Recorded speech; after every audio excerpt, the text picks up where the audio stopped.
Hi, my name's Elizabeth and I live in Balmoral Village and I'm the Director of White Waratah Workshops. I was getting really sick of the inner city life, and even though it was very stimulating and fantastic to have walking access to get into the middle of Sydney and go to the art gallery and music events and things like that, I really missed the bush atmosphere. I was brought up in an area that was quite bushy, and I really longed to get back to nature and really connect myself again. I started off as a phys ed teacher, and that extended into adventure type activities and involved some travel as well.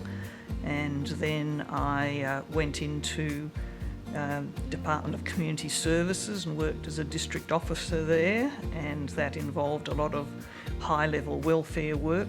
I was a specialist child protection and family crisis worker in the original teams when they were doing full-on 24-hour-a-day crisis intervention with child abuse. And then I moved into doing a social work degree, and also that led me into working with disability, the aged, and I'm 70 now, and even though I've technically retired, I did take on a job as a chaplain, and I'm doing post-grad studies in a Masters in Chaplaincy and Pastoral Care. So it's all pretty busy. Unfortunately, art has not been the top priority, especially during the study time, and at the moment my priorities are really focused on getting my property recovering from the bushfires, because unfortunately the whole property was totally smashed by 3 fire fronts, and it was over 2,000 degrees in the house, which burnt down.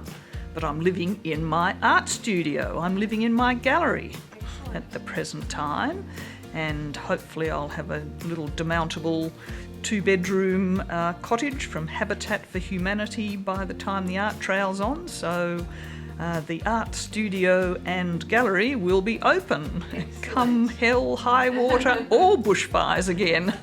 I guess I have a number of disciplines. I do watercolour painting, I do bookbinding, and part of my, I guess, being is actually learning and studying. So I've actually studied bookbinding, so I'm qualified in that. And also, even though I don't have a diploma of fine arts, I do attend quite a lot of courses, and that's particularly attractive, especially when they're in Skopelos in Greece, to do fine art printmaking. So in terms of tools, I guess my bookbinding equipment and my presses unfortunately were burnt, but I do have a little tiny mini press, and my student press are still in existence, so I can utilise those. But I think in terms of tools, I love the physicality of art making, as well as the cerebral aspects of being able to express yourself. So it's a real whole person involvement as well as whole of soul.